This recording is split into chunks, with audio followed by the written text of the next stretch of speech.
Welcome back to Down the Road. Eric Cedillo is a legal expert. This is a man who handles a lot of immigration cases. Now, know that Texas, Florida, some of these states are, well, they're sitting there saying, we've got a lot of illegal immigrants in our state, and so here's how we're going to deal with it.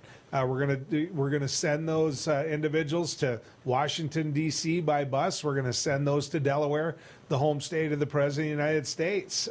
How this is going to work? Well, I'll guarantee you this. It's going to play out not just here, but in national media all over the place. Let's bring Eric in and talk to him about it. Eric, good to have you coming down the road with us. Absolutely. Thanks for having me on. I know that you handle a lot of immigration cases. What crosses your desk? What are some of the things that you see come before you? Well, as you may know, Texas is a very big state, and if you're not on the border, you're probably not doing too much in the way of asylum claims that are immediate in nature. We primarily do family-based applications for relief. People who are currently here, moving from a permanent resident to citizenship, things of that nature, a lot of DACA applications.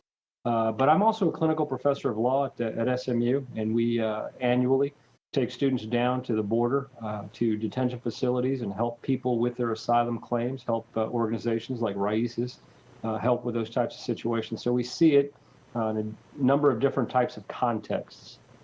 Okay, so is the problem as bad as it's made out? And I realize the problem. I've gone down to the border, done my radio show there, spoke to individuals who this was in Arizona, Eric. So it's a different world. I realize that. A different climate, a different situation when many of the illegal immigrants are trying to get through a desert to Tucson. So I recognize that. That being said, you know, when you talked to the locals, they acknowledged there was a problem, but some of them felt that it was being exploited for political purposes. And I want to get your take on that. Yeah, there's no doubt. This particular situation where Governor Abbott has maintained that he's going to bus these folks to Washington, D.C., he said a lot in the actual press conference, but then came out with a memo immediately thereafter, kind of clarifying some of the points which truly needed clarification. The first being that he was going to send these illegals to Washington, D.C. In all honesty, these folks that he's proffering to take to Washington, D.C. are totally legal. They've been people who vetted through our federal immigration laws.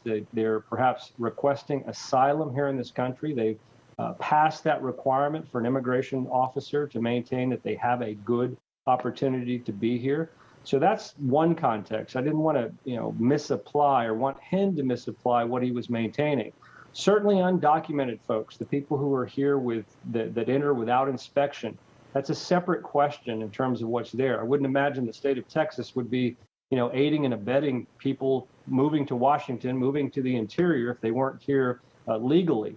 But in the press conference, the governor kind of put those two together. So I wanted people to kind of realize that the governor is talking about people who are here legally. They have come over. They've made good asylum claims. And then one thing that he kind of glossed over in his talk was the fact that this has to be totally voluntary. There is nothing that gives the state of Texas the right to forcibly take those folks to Washington, D.C. They've committed no crime. Certainly, and the state of Texas has no ability to detain them in any way. So it's a situation where this will be a voluntary process if people want to go. Of course, there's always that fear that these are newly arrived immigrants, and there's a fear that perhaps they may be coerced by the state of Texas to make that bus ride to Washington, D.C., but they have every right to come back. They have every right to stay in Washington, I suppose. But a lot of this, as you may know, is political theater, and the Republican Party has many here in Texas have mentioned that being the case.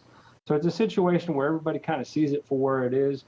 Governor Abbott has had to really move far right because of his primary opponents, and then kind of, he's slipping a little bit in the polls to the Democratic adversary in November. So I think he's going as far right as possible to kind of placate a base.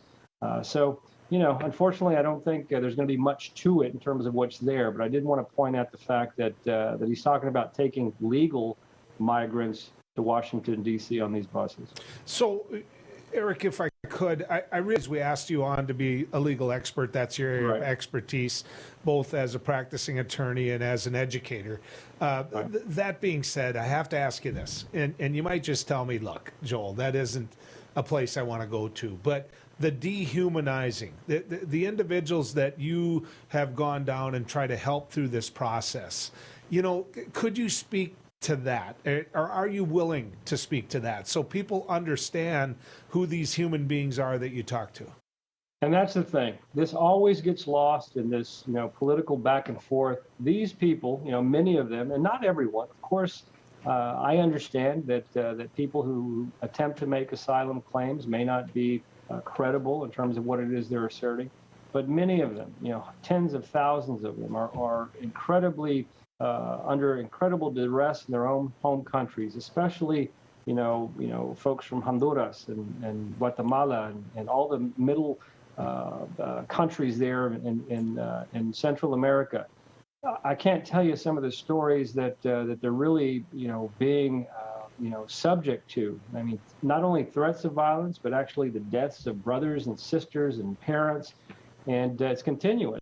And their government can do nothing to assist them. So, we talk about, they're saying we're getting rid of Title 42 and we're going to have this flood kind of coming over. Really not true. We have had the same perhaps numbers in terms of the undocumented crossing, but they have to because Title 42 prevented them from actually making legal claims for asylum.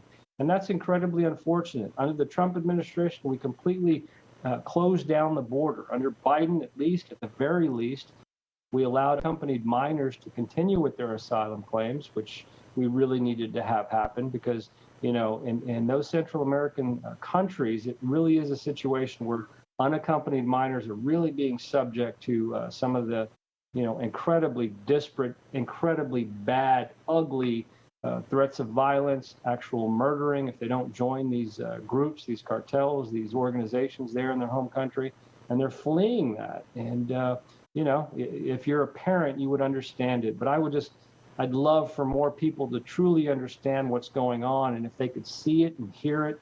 And I think it would be a wonderful thing for people to kind of get back to the reality of what we're really talking about. Well, and I couldn't agree more. And then I want to look at the practical side before I know you've got to go and I've got to let you go, which is this. The chamber.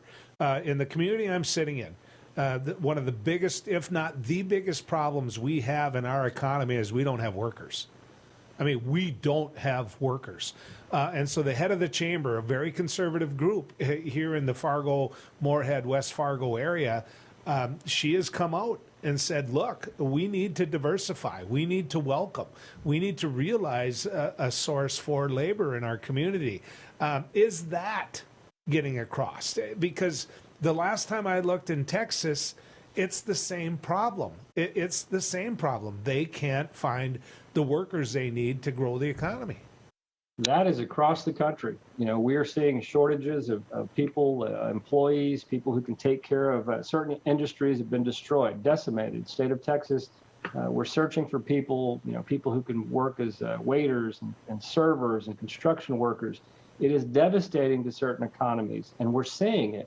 The unfortunate part of all this is we're in the middle of a midterm election coming in November here in the state of Texas. Of course, a gubernatorial vote.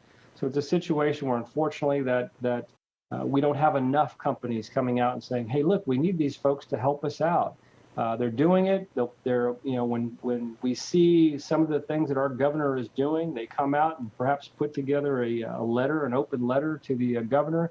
But we're not seeing enough strong-willed folks, especially within within those wide industries where they need employees, coming out and truly supporting the fact that our economy is going to tank if we don't take care of some of these things.